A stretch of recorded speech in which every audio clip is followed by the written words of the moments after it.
कोटि रुद्र संहिता अध्याय 26। पत्नी सहित गौतम की आराधना से संतुष्ट हो भगवान शिव का उन्हें दर्शन देना, गंगा को वहां स्थापित करके स्वयं भी स्थिर होना, देवताओं का वहां बृहस्पति के सिंह राशि पर आने पर गंगा जी के विशेष महात्म्य को स्वीकार करना, गंगा का गौतमी या गोदावरी नाम से और शिव का त्रयंबक ज्योतिर्लिंग के नाम से विख्यात होना तथा इन दोनों की महिमा। सूत जी कहते हैं, पत्नी सहित गौतम ऋषि के इस प्रकार आराधना करने पर संतुष्ट हुए भगवान शिव वहां शिवा और प्रमथ गणों के साथ प्रकट हो गए। तदनंतर प्रसन्न हुए कृपा निधान शंकर ने कहा, महामुने, मैं तुम्हारी उत्तम भक्ति से बहुत प्रसन्न हूँ, तुम कोई वर मांगो। उस समय महात्मा शंभु के सुंदर रूप को देखकर आनंदित हुए गौतम ने भक्ति भाव से शंकर को प्रणाम करके उनकी स्तुति की। लंबी स्तुति और प्रणाम करके दोनों हाथ जोड़कर वे उनके सामने खड़े हो गए और बोले, देव, मुझे निष्पाप कर दीजिए। भगवान शिव ने कहा, मुने, तुम धन्य हो, कृतकृत्य हो और सदा ही निष्पाप हो। इन दुष्टों ने तुम्हारे साथ छल किया, जगत के लोग तुम्हारे दर्शन से पाप रहित हो जाते हैं, फिर सदा मेरी भक्ति में तत्पर रहने वाले तुम क्या पापी हो। मुने, जिन दुरात्माओं ने तुम पर अत्याचार किया है वे ही पापी, दुराचारी और हत्यारे हैं। उनके दर्शन से दूसरे लोग पापिष्ट हो जाएंगे। वे सब के सब कृतघ्न हैं, उनका कभी उद्धार नहीं हो सकता। महादेव जी की यह बात सुनकर महर्षि गौतम मन ही मन बड़े विस्मित हुए। उन्होंने भक्ति पूर्वक शिव को प्रणाम करके हाथ जोड़ पुनः इस प्रकार कहा। गौतम बोले, महेश्वर, उन ऋषियों ने तो मेरा बहुत बड़ा उपकार किया। यदि उन्होंने यह वर्ताव ना किया होता तो मुझे आपका दर्शन कैसे होता। धन्य है वे महर्षि जिन्होंने मेरे लिए परम कल्याणकारी कार्य किया है। उनके इस दुराचार से ही मेरा महान स्वार्थ सिद्ध हुआ है। गौतम जी की यह बात सुनकर महेश्वर बड़े प्रसन्न हुए।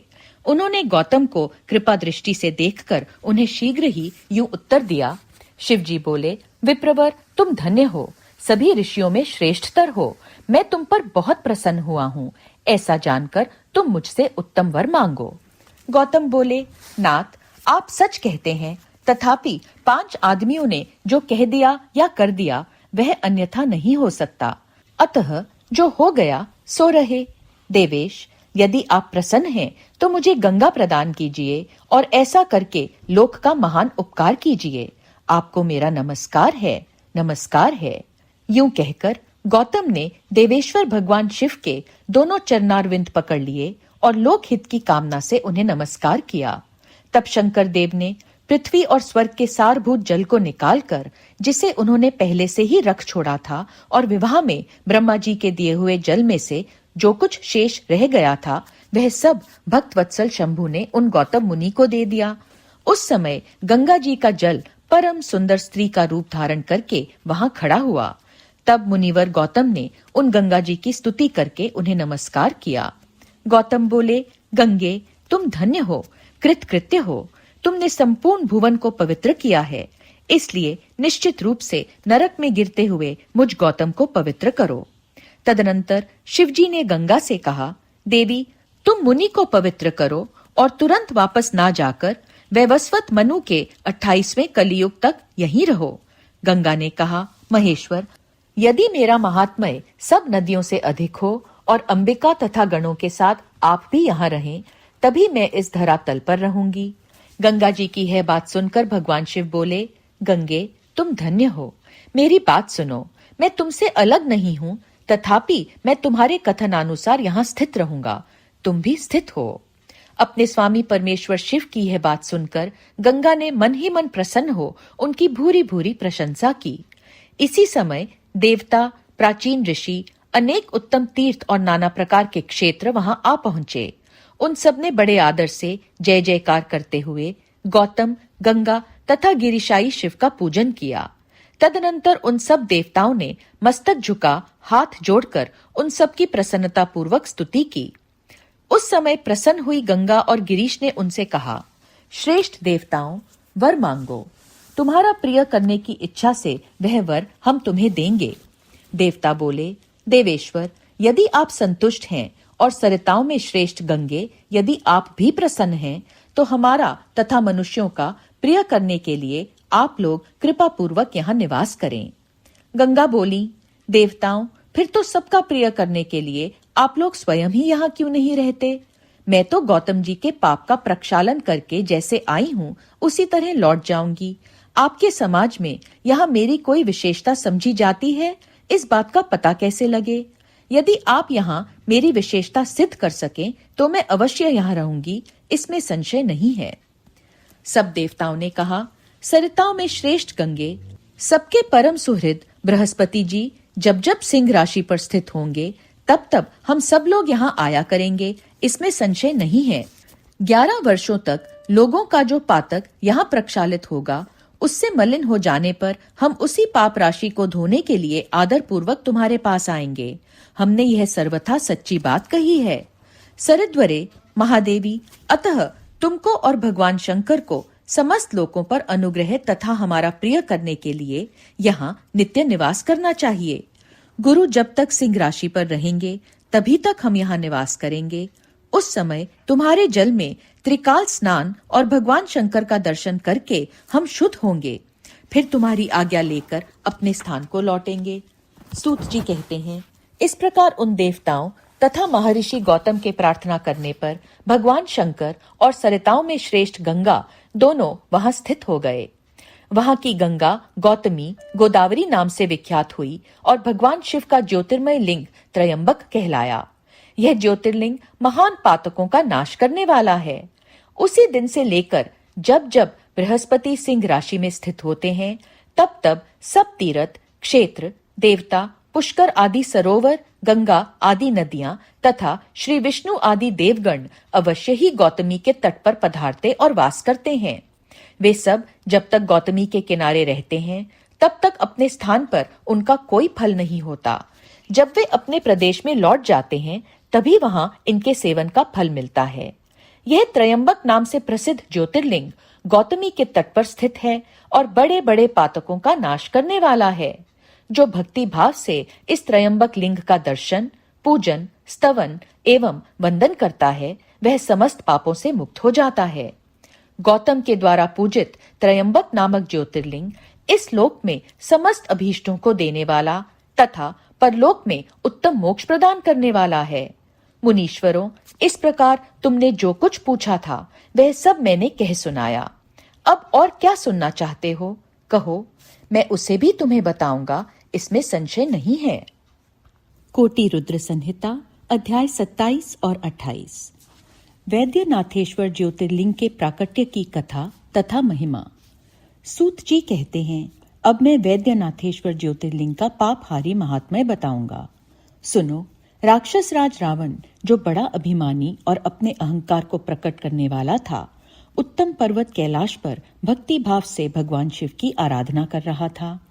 कुछ काल तक आराधना करने पर जब महादेव जी प्रसन्न नहीं हुए तब वह शिव की प्रसन्नता के लिए दूसरा तप करने लगा। पुलस्त्य कुल नंदन श्रीमान रावण ने सिद्धि के स्थानभूत हिमालय पर्वत से दक्षिण वृक्षों से भरे हुए वन में पृथ्वी पर एक बहुत बड़ा गड्ढा खोदकर उसमें अग्नि की स्थापना की और उसके पास ही भगवान शिव को स्थापित करके हवन आरंभ किया। ग्रीष्म ऋतु में वह 5 अग्नियों के बीच में बैठता, वर्षा ऋतु में खुले मैदान में चबूतरे पर सोता और शीतकाल में जल के भीतर खड़ा होता। इस तरह 3 प्रकार से उसकी तपस्या चलती थी। इस रीति से रावण ने बहुत तप किया, तो भी दुरात्माओं के लिए जिनको रिझाना कठिन है, वे परमात्मा महेश्वर उस पर प्रसन्न नहीं हुए। तब महामनस्वी दैत्यराज रावण ने अपना मस्तक काटकर शंकर जी का पूजन आरंभ किया। विधि पूर्वक शिव की पूजा करके वह अपना एक एक सिर काटता और भगवान को समर्पित कर देता था। इस तरह उसने क्रमशः अपने 9 सिर काट डाले। जब एक ही सिर बाकी रह गया तब भक्त वत्सल भगवान शंकर संतुष्ट एवं प्रसन्न हो वहीं उसके सामने प्रकट हो गए। भगवान शिव ने उसके सभी मस्तकों को पूर्ववत निरोग करके उसे उसकी इच्छा के अनुसार अनुपम उत्तम बल प्रदान किया। भगवान शिव का कृपा प्रसाद पाकर राक्षस रावण ने नतमस्तक हो हाथ जोड़कर उनसे कहा, देवेश्वर प्रसन्न होइए, मैं आपको लंका में ले चलता हूँ। आप मेरे इस मनोरथ को सफल कीजिए, मैं आपकी शरण में आया हूँ। रावण के ऐसा कहने पर भगवान शंकर बड़े संकट में पड़ गए और अनमने होकर बोले, राक्षस राज, मेरी सार गर्भित बात सुनो। तुम मेरे इस उत्तम लिंग को भक्ति भाव से अपने घर को ले जाओ, परंतु जब तुम इसे कहीं भूमि पर रख दोगे तब ये वहीं सुस्थिर हो जाएगा, इसमें संदेह नहीं है। अब तुम्हारी जैसी इच्छा हो वैसा करो। सूत जी कहते हैं, ब्राह्मणों, भगवान शंकर के ऐसा कहने पर राक्षस राज रावण बहुत अच्छा कह वह शिवलिंग साथ लेकर अपने घर की ओर चला, परंतु मार्ग में भगवान शिव की माया से उसे मूत्रोत्सर्ग की इच्छा हुई। पुलस्त्य नंदन रावण सामर्थ्यशाली होने पर भी मूत्र के वेग को रोक न सका। इसी समय वहां आसपास एक ग्वाले को देखकर उसने प्रार्थना पूर्वक वह शिवलिंग उसके हाथ में थमा दिया और स्वयं मूत्र त्याग के लिए बैठ गया। एक मुहूर्त बीतते बीतते वह ग्वाला उस शिवलिंग के भार से अत्यंत पीड़ित हो व्याकुल हो गया। तब उसने उसे पृथ्वी पर रख दिया। फिर तो वह हीरकमय शिवलिंग वहीं स्थित हो गया। वह दर्शन करने मात्र से संपूर्ण अभीष्टों को देने वाला और पाप राशि को हर लेने वाला है। मुने, वही शिवलिंग तीनों लोकों में वैद्यनाथेश्वर के नाम से प्रसिद्ध हुआ, जो सत्पुरुषों को भोग और मोक्ष देने वाला है। यह दिव्य, उत्तम एवं श्रेष्ठ ज्योतिर्लिंग दर्शन और पूजन से भी समस्त पापों को हर लेता है और मोक्ष की प्राप्ति कराता है। वह शिवलिंग जब संपूर्ण लोकों के हित के लिए वहीं स्थित हो गया, तब रावण भगवान शिव का परम उत्तम वर पाकर अपने घर को चला गया। वहां जाकर उस महान असुर ने बड़े हर्ष के साथ अपनी प्रिया मंदोदरी को सारी बातें कह सुनाई। इंद्र आदि संपूर्ण देवताओं और निर्मल मुनियों ने जब यह समाचार सुना, तब वे परस्पर सलाह करके वहां आए। उन सबका मन भगवान शिव में लगा हुआ था। उन सब देवताओं ने उस समय वहां बड़ी प्रसन्नता के साथ शिव का विशेष पूजन किया। वहां भगवान शंकर का प्रत्यक्ष दर्शन करके देवताओं ने उस शिवलिंग की विधिवत स्थापना की और उसका वैद्यनाथ नाम रखकर उसकी वंदना और स्तवन करके वे स्वर्ग लोक को चले गए। ऋषियों ने पूछा, सूत जी, जब वह शिवलिंग वहीं स्थित हो गया तथा रावण अपने घर को चला गया, तब वहां कौन सी घटना घटित हुई, यह आप बताइए। सूत जी ने कहा, ब्राह्मणों, भगवान शिव का परम उत्तम वर पाकर महान असुर रावण अपने घर को चला गया। वहां उसने अपनी प्रिया से सब बातें कही और वह अत्यंत आनंद का अनुभव करने लगा। इधर इस समाचार को सुनकर देवता घबरा गए कि पता नहीं यह देवद्रोही महादुष्ट रावण भगवान शिव के वरदान से बल पाकर क्या करेगा। उन्होंने नारद जी को भेजा। नारद जी ने जाकर रावण से कहा, तुम कैलाश पर्वत को उठाओ, तब पता लगेगा कि शिव जी का दिया हुआ वरदान कहाँ तक सफल हुआ। रावण को यह बात जंच गई। उसने जाकर कैलाश को उखाड़ लिया। इससे सारा कैलाश हिल उठा। तब गिरिजा के कहने से महादेव जी ने रावण को घमंडी समझकर इस प्रकार शाप दिया। महादेव जी बोले, रे दुष्ट भक्त दुर्बुद्धि रावण, तू अपने बल पर इतना घमंड ना कर। तेरी इन भुजाओं का घमंड चूर करने वाला वीर पुरुष शीघ्र ही इस जगत में अवतीर्ण होगा। सूत जी कहते हैं, इस प्रकार वहां जो घटना हुई उसे नारद जी ने सुना। रावण भी प्रसन्नचित्त हो जैसे आया था उसी तरह अपने घर को लौट गया। इस प्रकार मैंने वैद्यनाथेश्वर का महात्म्य बताया है। इसे सुनने वाले मनुष्यों का पाप भस्म हो जाता है। कोटि रुद्र संहिता अध्याय 29 और 30। नागेश्वर नामक ज्योतिर्लिंग का प्रादुर्भाव और उसकी महिमा। सूत जी कहते हैं, ब्राह्मणों, अब मैं परमात्मा शिव के नागेश नामक परम उत्तम ज्योतिर्लिंग के आविर्भाव का प्रसंग सुनाऊंगा। दारुका नाम से प्रसिद्ध कोई राक्षसी थी जो पार्वती के वरदान से सदा घमंड में भरी रहती थी। अत्यंत बलवान राक्षस दारुक उसका पति था। उसने बहुत से राक्षसों को साथ लेकर वहां सत्पुरुषों का संहार मचा रखा था। वह लोगों के यज्ञ और धर्म का नाश करता फिरता था। पश्चिम समुद्र के तट पर उसका एक वन था जो संपूर्ण समृद्धियों से भरा रहता था। उस वन का विस्तार सब ओर से 16 योजन था। दारुका अपने विलास के लिए जहां जाती थी, वहीं भूमि, वृक्ष तथा अन्य सब उपकरणों से युक्त वह वन भी चला जाता था।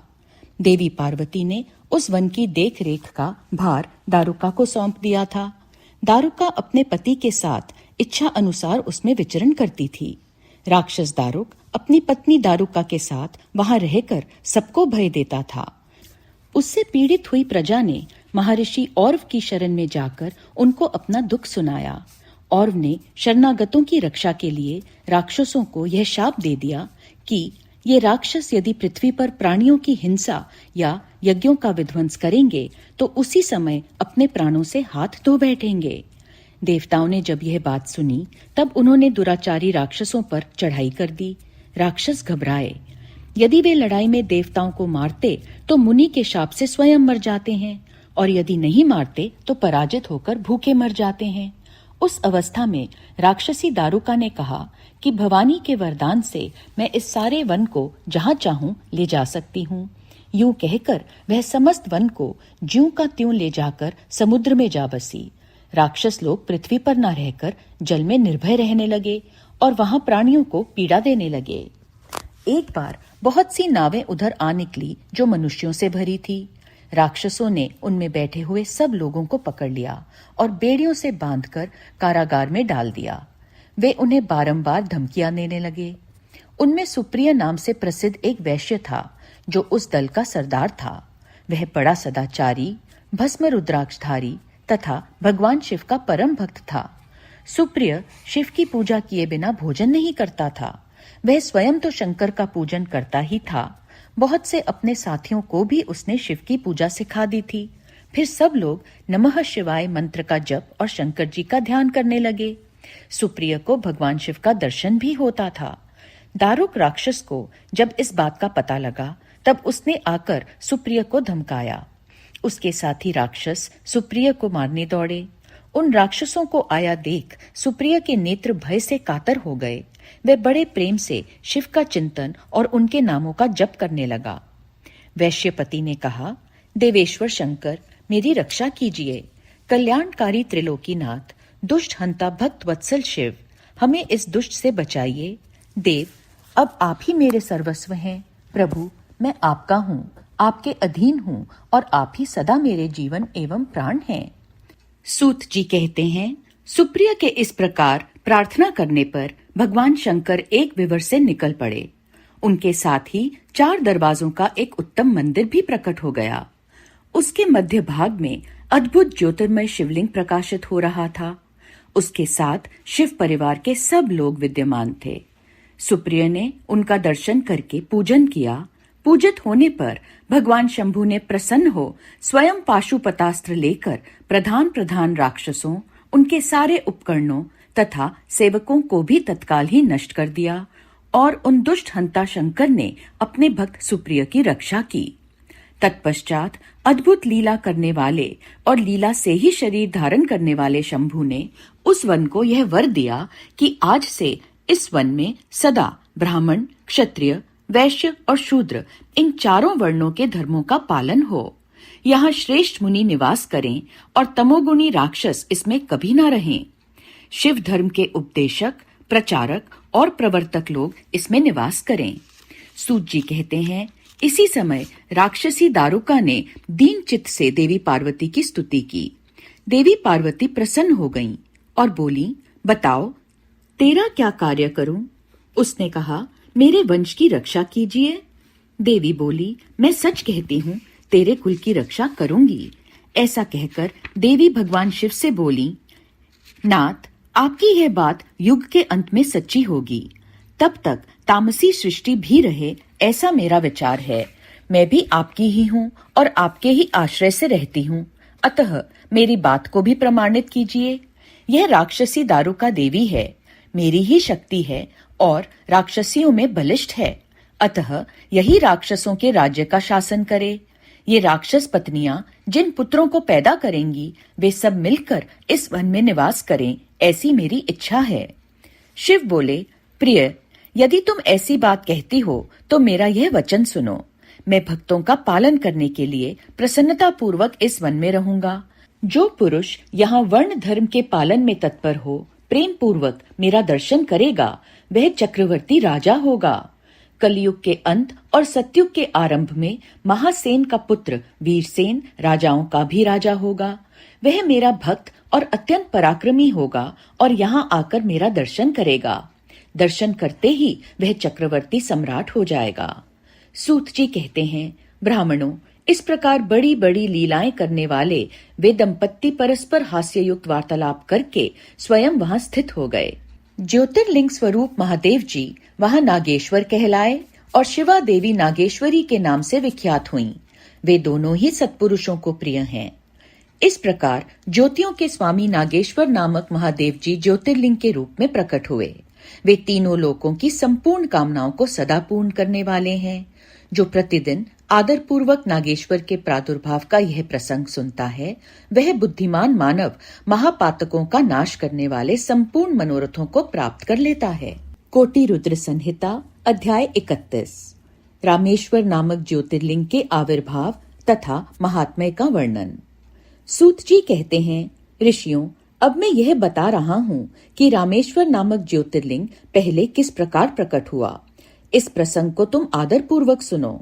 भगवान विष्णु के राम अवतार में जब रावण सीता जी को हरकर लंका में ले गया, तब सुग्रीव के साथ 18 पद्य वानर सेना लेकर श्री राम समुद्र तट पर आए। वहां वे विचार करने लगे कि कैसे हम समुद्र को पार करेंगे और किस प्रकार रावण को जीतेंगे। इतने में ही श्री राम को प्यास लगी। उन्होंने जल मांगा और वानर मीठा जल ले आए। श्री राम ने प्रसन्न होकर वह जल ले लिया। तब तक उन्हें स्मरण हो गया कि मैंने अपने स्वामी भगवान शंकर का दर्शन तो किया ही नहीं, फिर यह जल कैसे ग्रहण कर सकता हूँ। ऐसा कहकर उन्होंने उस जल को नहीं पिया। जल रख देने के पश्चात रघुनंदन ने पार्थिव पूजन किया। आवाहन आदि 16 उपचारों को प्रस्तुत करके विधि पूर्वक बड़े प्रेम से शंकर जी की अर्चना की। प्रणाम तथा दिव्य स्तोत्रों द्वारा यत्न पूर्वक शंकर जी को संतुष्ट करके श्री राम ने भक्ति भाव से उनसे प्रार्थना की। श्री राम बोले, उत्तम व्रत का पालन करने वाले मेरे स्वामी देव महेश्वर, आपको मेरी सहायता करनी चाहिए। आपके सहयोग के बिना मेरे कार्य की सिद्धि अत्यंत कठिन है। रावण भी आपका ही भक्त है। वह सबके लिए सर्वथा दुर्जय है, परंतु आपके दिए हुए वरदान से वह सदा दर्प में भरा रहता है। वह त्रिभुवन विजयी महावीर है। इधर मैं भी आपका दास हूँ, सर्वथा आपके अधीन रहने वाला हूँ। सदाशिव यह विचार कर आपको मेरे प्रति पक्षपात करना चाहिए। सूत जी कहते हैं, इस प्रकार प्रार्थना और बारंबार नमस्कार करके उन्होंने उच्च स्वर से जय शंकर, जय शिव इत्यादि का उद्घोष करते हुए शिव का स्तवन किया। फिर उनके मंत्र के जप और ध्यान में तत्पर हो गए। तत्पश्चात पुनः पूजन करके वे स्वामी के आगे नाचने लगे। उस समय उनका हृदय प्रेम से द्रवित हो रहा था। फिर उन्होंने शिव के संतोष के लिए गाल बजाकर अव्यक्त शब्द किया। उस समय भगवान शंकर उन पर बहुत प्रसन्न हुए और वे ज्योतिर्मय महेश्वर, वामांग भूता पार्वती तथा पार्षद गणों के साथ शास्त्रोक्त निर्मल रूप धारण करके तत्काल वहां प्रकट हो गए। श्री राम की भक्ति से संतुष्ट चित होकर महेश्वर ने उनसे कहा, श्री राम, तुम्हारा कल्याण हो, वर मांगो। उस समय उनका रूप देखकर वहां उपस्थित हुए सब लोग पवित्र हो गए। शिव धर्म परायण श्री राम जी ने स्वयं उनका पूजन किया। फिर भांति भांति की स्तुति एवं प्रणाम करके उन्होंने भगवान शिव से लंका में रावण के साथ होने वाले युद्ध में अपने लिए विजय की प्रार्थना की। तब राम भक्ति से प्रसन्न हुए महेश्वर ने कहा, महाराज, तुम्हारी जय हो।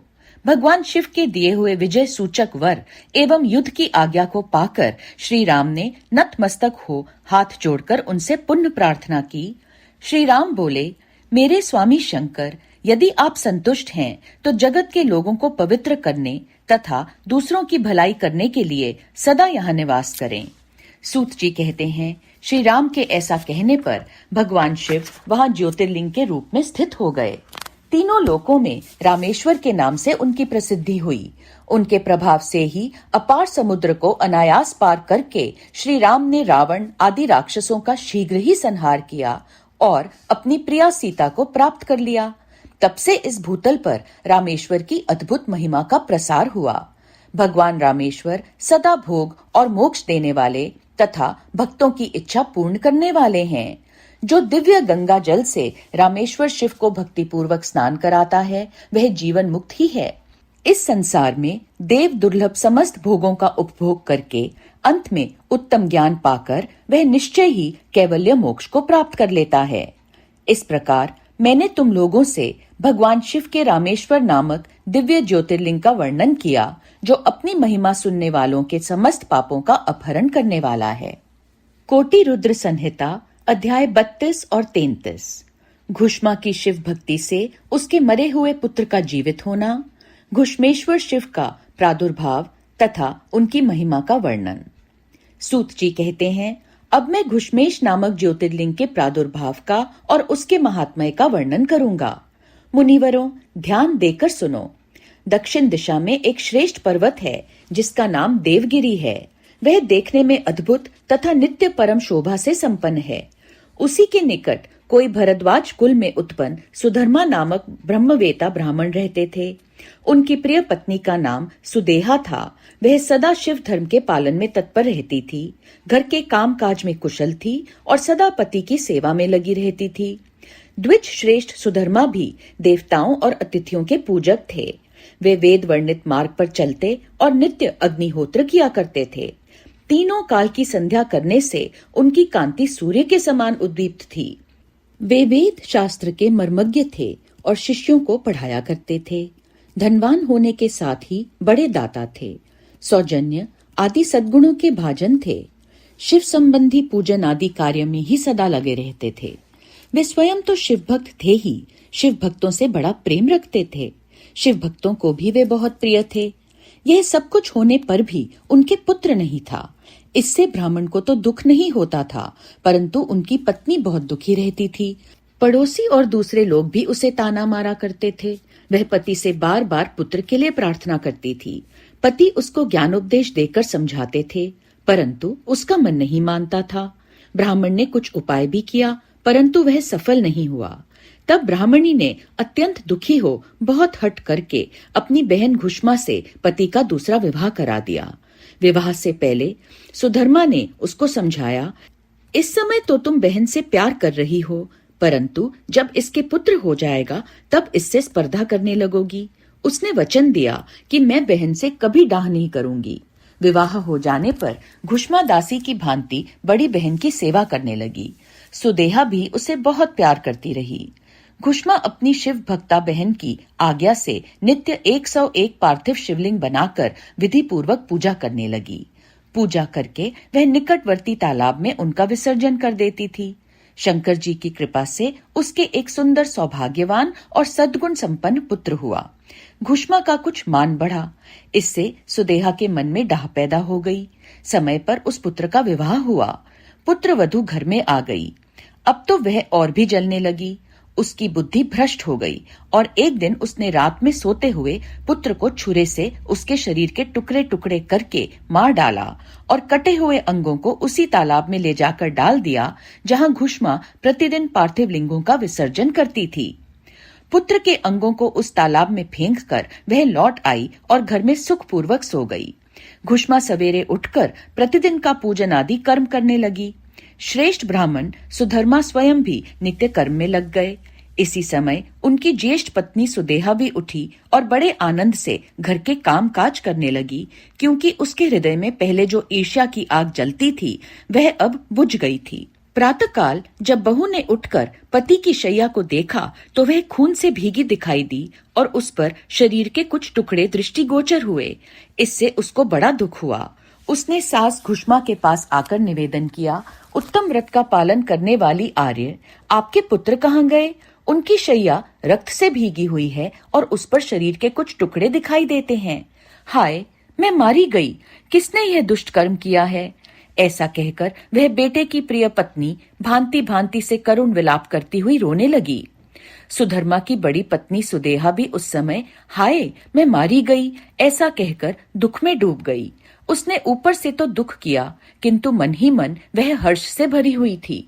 घुष्मा भी उस समय उस वधू के दुख को सुनकर अपने नित्य पार्थिव पूजन के व्रत से विचलित नहीं हुई। उसका मन बेटे को देखने के लिए तनिक भी उत्सुक नहीं हुआ। उसके पति की भी ऐसी ही अवस्था थी। जब तक नित्य नियम पूरा नहीं हुआ तब तक उन्हें दूसरी किसी बात की चिंता नहीं हुई। दोपहर को पूजन समाप्त होने पर घुष्मा ने अपने पुत्र की भयंकर शैया पर दृष्टिपात किया, तथापि उसने मन में किंचन मात्र भी दुख नहीं माना। वह सोचने लगी, जिन्होंने यह बेटा दिया था वे ही इसकी रक्षा करेंगे। वे भक्त प्रिय कहलाते हैं, काल के भी काल हैं और सत्पुरुषों के आश्रय हैं। एकमात्र वे प्रभु सर्वेश्वर शंभु ही हमारे रक्षक हैं। वे माला गूंथने वाले पुरुष की भांति जिनको जोड़ते हैं उनको अलग भी करते हैं। अतः अब मेरे चिंता करने से क्या होगा। इस तत्व का विचार करके उसने शिव के भरोसे धैर्य धारण किया और उस समय दुख का अनुभव नहीं किया। वह पूर्ववत पार्थिव शिवलिंगों को लेकर स्वस्थ चित्त से शिव के नामों का उच्चारण करती हुई उस तालाब के किनारे गई। उन पार्थिव लिंगों को तालाब में डालकर जब वह लौटने लगी तो उसे अपना पुत्र उसी तालाब के किनारे खड़ा दिखाई दिया। सूत जी कहते हैं, ब्राह्मणों, उस समय वहां अपने पुत्र को जीवित देखकर उसकी माता घुष्मा को ना तो हर्ष हुआ और ना विषाद। वह पूर्ववत स्वस्थ बनी रही। इसी समय उस पर संतुष्ट हुए ज्योति स्वरूप महेश्वर शिव शीघ्र उसके सामने प्रकट हो गए। शिव बोले, सुमुखी, मैं तुम पर प्रसन्न हूँ, वर मांगो। तेरी दुष्टा सौत ने इस बच्चे को मार डाला था, अतः मैं उसे त्रिशूल से मारूंगा। सूत जी कहते हैं, तब घुष्मा ने शिव को प्रणाम करके उस समय यह वर मांगा, नाथ, यह सुदेहा मेरी बड़ी बहन है, अतः आपको इसकी रक्षा करनी चाहिए। शिव बोले, उसने तो बड़ा भारी अपकार किया है, तुम उस पर उपकार क्यों करती हो। दुष्ट कर्म करने वाली सुदेहा तो मार डालने के ही योग्य है। घुष्मा ने कहा, देव, आपके दर्शन मात्र से पातक नहीं ठहरता। इस समय आपका दर्शन करके उसका पाप भस्म हो जाए। जो अपकार करने वालों पर भी उपकार करता है, उसके दर्शन मात्र से पाप बहुत दूर भाग जाता है। प्रभु, यह अद्भुत भगवत वाक्य मैंने सुन रखा है, इसलिए सदाशिव जिसने ऐसा कुकर्म किया है वही करे। मैं ऐसा क्यों करूं? मुझे तो बुरा करने वाले का भी भला ही करना है। सूत जी कहते हैं, घुष्मा के ऐसा कहने पर दया सिंधु भक्त वत्सल महेश्वर और भी प्रसन्न हुए तथा इस प्रकार बोले, घुष्मे, तुम कोई और भी वर मांगो, मैं तुम्हारे लिए हितकर वर अवश्य दूंगा, क्योंकि तुम्हारी इस भक्ति से और विकार शून्य स्वभाव से मैं बहुत प्रसन्न हूँ। भगवान शिव की बात सुनकर घुष्मा बोली, प्रभु, यदि आप वर देना चाहते हैं तो लोगों की रक्षा के लिए सदा यहाँ निवास कीजिए और मेरे नाम से ही आपकी ख्याति हो। तब महेश्वर शिव ने अत्यंत प्रसन्न होकर कहा, मैं तुम्हारे ही नाम से घुष्मेश्वर कहलाता हुआ सदा यहाँ निवास करूंगा और सबके लिए सुखदायक होऊंगा। मेरा शुभ ज्योतिर्लिंग घुष्मेश नाम से प्रसिद्ध हो। यह सरोवर शिवलिंगों का आलय हो जाए और इसलिए इसकी तीनों लोकों में शिवालय नाम से प्रसिद्धि हो। यह सरोवर सदा दर्शन मात्र से संपूर्ण अभीष्टों का देने वाला हो। सुव्रते, तुम्हारे वंश में होने वाली 101 पीढ़ियों तक ऐसे ही श्रेष्ठ पुत्र उत्पन्न होंगे, इसमें संशय नहीं है। वे सबके सब सुंदरी स्त्री, उत्तम धन और पूर्ण आयु से संपन्न होंगे, चतुर और विद्वान होंगे, उदार तथा भोग और मोक्ष रूपी फल पाने के अधिकारी होंगे। 101 पीढ़ियों तक सभी पुत्र गुणों में बढ़े चढ़े होंगे। तुम्हारे वंश का ऐसा विस्तार बड़ा शोभादायक होगा। ऐसा कहकर भगवान शिव वहां ज्योतिर्लिंग के रूप में स्थित हो गए। उनकी घुष्मेश नाम से प्रसिद्धि हुई और उस सरोवर का नाम शिवालय हो गया। सुधर्मा, घुष्मा और सुदेहा तीनों ने आकर तत्काल ही उस शिवलिंग की 101 दक्षिणावर्त परिक्रमा की। पूजा करके परस्पर मिलकर मन का मैल दूर करके वे सब वहां बड़े बड़े सुख का अनुभव करने लगे। पुत्र को जीवित देख सुदेहा बहुत लज्जित हुई और पति तथा घुष्मा से क्षमा प्रार्थना करके उसने अपने पाप के निवारण के लिए प्रायश्चित किया। मुनीश्वरों, इस प्रकार वह घुष्मेश्वर लिंग प्रकट हुआ। उसका दर्शन और पूजन करने से सदा सुख की वृद्धि होती है। ब्राह्मणों, इस तरह मैंने तुमसे 12 ज्योतिर्लिंगों की महिमा बताई। ये सभी लिंग संपूर्ण कामनाओं के पूरक तथा भोग और मोक्ष देने वाले हैं। जो इन ज्योतिर्लिंगों की कथा को पढ़ता और सुनता है वह सब पापों से मुक्त हो जाता है तथा भोग और मोक्ष पाता है। 12 ज्योतिर्लिंगों के महात्म्य की समाप्ति। कोटि रुद्र संहिता अध्याय 34। शंकर जी की आराधना से भगवान विष्णु को सुदर्शन चक्र की प्राप्ति तथा उसके द्वारा दैत्यों का संहार। व्यास जी कहते हैं, सूत का यह वचन सुनकर उन मुनीश्वरों ने उनकी भूरी भूरी प्रशंसा करके लोकहित की कामना से इस प्रकार कहा। ऋषि बोले, सूत जी, आप सब जानते हैं, इसलिए हम आपसे पूछते हैं। प्रभु, हरीश्वर लिंग की महिमा का वर्णन कीजिए। तात, हमने पहले से सुन रखा है कि भगवान विष्णु ने शिव की आराधना से सुदर्शन चक्र प्राप्त किया था, अतः उस कथा पर भी विशेष रूप से प्रकाश डालिए। सूत जी ने कहा, मुनिवरों, हरीश्वर लिंग की शुभ कथा सुनो। भगवान विष्णु ने पूर्व काल में हरीश्वर शिव से ही सुदर्शन चक्र प्राप्त किया था। एक समय की बात है, दैत्य अत्यंत प्रबल होकर लोगों को पीड़ा देने और धर्म का लोप करने लगे। उन महाबली और पराक्रमी दैत्यों से पीड़ित हो देवताओं ने देव रक्षक भगवान विष्णु से अपना सारा दुख कहा। तब श्रीहरि कैलाश पर जाकर भगवान शिव की विधिपूर्वक आराधना करने लगे। वे 1000 नामों से शिव की स्तुति करते तथा प्रत्येक नाम पर एक कमल चढ़ाते थे। तब भगवान शंकर ने विष्णु के भक्ति भाव की परीक्षा करने के लिए उनके लाए हुए 1000 कमलों में से एक को छिपा दिया। शिव की माया के कारण घटित हुई इस अद्भुत घटना का भगवान विष्णु को पता नहीं लगा। उन्होंने एक फूल कम जानकर उसकी खोज आरंभ की। दृढ़ता पूर्वक उत्तम व्रत का पालन करने वाले श्री हरि ने भगवान शिव की प्रसन्नता के लिए उस एक फूल की प्राप्ति के उद्देश्य से सारी पृथ्वी पर भ्रमण किया, परंतु कहीं भी उन्हें वह फूल नहीं मिला। तब विशुद्ध चेता विष्णु ने एक फूल की पूर्ति के लिए अपने कमल सदृश एक नेत्र को ही निकालकर चढ़ा दिया। यह देख सबका दुख दूर करने वाले भगवान शंकर बड़े प्रसन्न हुए और वहीं उनके सामने प्रकट हो गए। प्रकट होकर वे श्रीहरि से बोले, हरे, मैं तुम पर बहुत प्रसन्न हूँ। तुम इच्छा अनुसार वर मांगो, मैं तुम्हें मनोवांछित वस्तु दूंगा। तुम्हारे लिए मुझे कुछ भी अदेय नहीं है। विष्णु बोले, नाथ, आपके सामने मुझे क्या कहना है। आप अंतर्यामी हैं, अतः सब कुछ जानते हैं। तथापि आपके आदेश का गौरव रखने के लिए कहता हूँ। दैत्यों ने सारे जगत को पीड़ित कर रखा है। सदाशिव, हम लोगों को सुख नहीं मिलता। स्वामिन, मेरा अपना अस्त्र शस्त्र दैत्यों के वध में काम नहीं देता। परमेश्वर, इसलिए मैं आपकी शरण में आया हूँ।